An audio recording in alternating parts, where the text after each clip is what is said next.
زہار کے احکام بیان ہوں گے۔ یہ زہار بھی میاں بیوی کے بیچ میں ایک طرح کی عدم موافقت اور ناراضگی سے متعلق مسئلہ ہے، تو اس کی تعریف کیا ہے آپ پہلے سن لیں۔ زہار کس کو کہتے ہیں؟ یہ مسائل سب ہم کو کیوں معلوم ہونا چاہیے؟ اس لیے کہ حرام اور حلال سے اس کا تعلق ہے۔ اگر اس پر کوئی عمل پیرا ہو جائے تو وہ گناہگار ہوتا ہے، اگر ضرورت کی صورت میں اس پر عمل کرے تو اس کو کوئی گناہ نہیں ہے۔ ناواقفیت اگر ہو تو ناواقفیت کا گناہگار ہے۔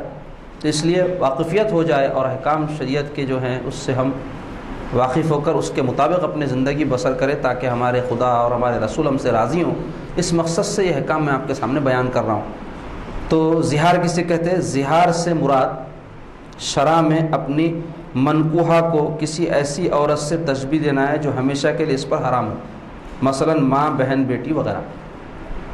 اصل زہار کہتے ہیں اس میں لغت میں پیٹ کو، زہرن پیٹ کو کہتے ہیں، اور یہاں زہار سے مراد کیا ہے کہ اپنی بیوی کو اپنی ماں کی طرح، اپنی بہن کی طرح قرار دینا۔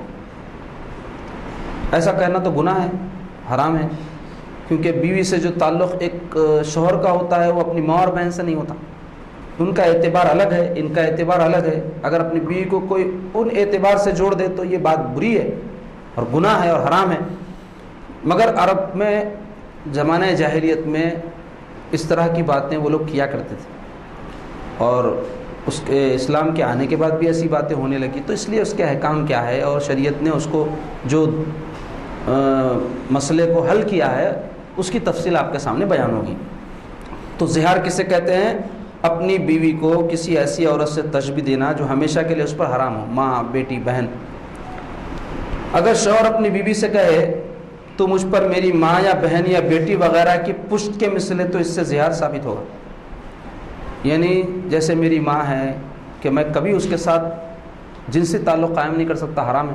بہن، بیٹی ہے، اس سے کبھی جنسی تعلق قائم نہیں ہو سکتا، حرام ہے۔ ایسے تیرے ساتھ بھی میرا تعلق کبھی قائم نہیں ہو سکتا، اپنی بیوی کو کہہ دے تو اس سے زہار ثابت ہو جائے گا۔ اور ایسی صورت میں زہار ثابت ہونے پر اس کے کیا احکام ہیں آگے بیان ہوں گے۔ اگر کسی نے اپنی بیوی سے کہا تو مجھ پر ایسی ہے جیسی میری ماں، تو اس کہنے سے بیوی کی عزت و بزرگی مقصود ہو، یعنی میں عزت کرتا ہوں بھائی تمہاری، جیسے انسان کو ماں کی عزت کرنا چاہیے بیوی کی بھی کرنا چاہیے، ایسا اگر کہا، یا کچھ نیت ہی نہ تھی عزت وغیرہ کی لیکن الفاظ ایسے کہہ دیا تو کچھ نہ ہوگا، یعنی زہار نہیں ہوگا۔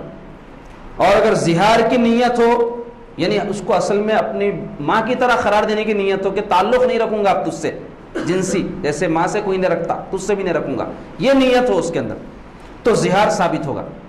یا طلاق کی نیت کیا اس کے ذریعے کہ یہ کہہ کر کہ تو میری ماں کی طرح ہے لہذا تجھ سے اب کوئی تعلق نہیں ہے میرا، تو اس میں اصل اس کی نیت طلاق کی تھی، تو ایک طلاق بیان واقع ہوگی، یعنی بیوی زوجیت سے خارج ہو جائے گی، اور جدید عقد کے بغیر اس کو بیوی نہیں بنایا جا سکتا۔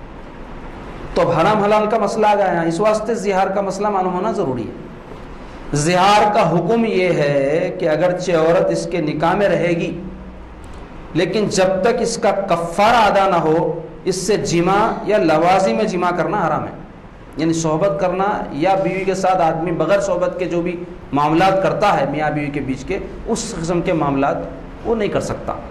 اور جب کفارہ دے دے تو پھر زوجین پہلی حالت پر آ جائیں گے، پھر سے نکاح کی ضرورت نہیں ہوگی اور طلاق ولاق نہیں ہوگا۔ البتہ نیت طلاق اگر رہی ہے تو طلاق ہوگی۔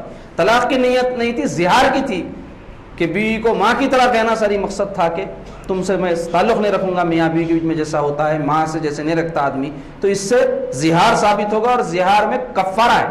کفارہ کیا ہے وہ بیان ہو رہا ہے۔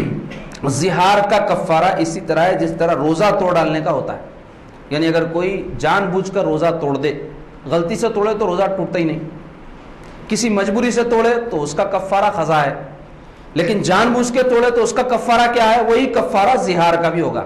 تو وہ کیا ہے سن لیں، یعنی ایک غلام آزاد کرنا، اس زمانے میں چونکہ غلام خریدے اور بیچے جاتے تھے اور کافی قیمتی ہوتے تھے، اس واسطے اس کا یہ حکم ہے۔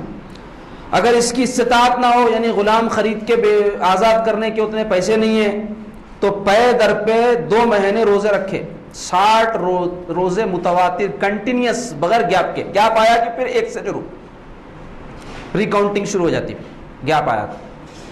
اگر روزے رکھنے کی بھی طاقت نہ ہو کمزور ہے اور اتنی ہمت نہیں ہے 2 مہینے کنٹینیو روزہ رکھے تو 60 مسکینوں کو شکم سیر یعنی پیٹ بھر کر 2 وقت کھانا کھلائے. اور اگر ایک ہی مسکین کو 2 مہینے 2 وقت کھلائے تو بھی جائز ہے. تو یہ جو ہے کفارہ ہے زہار کا. اگر کوئی اپنی بیوی کو ایسے کہہ دے اور طلاق کی بھی نیت نہ ہو تو بیوی سے جماع اس وقت تک نہیں کر سکتا جب تک کفارہ نہ دے.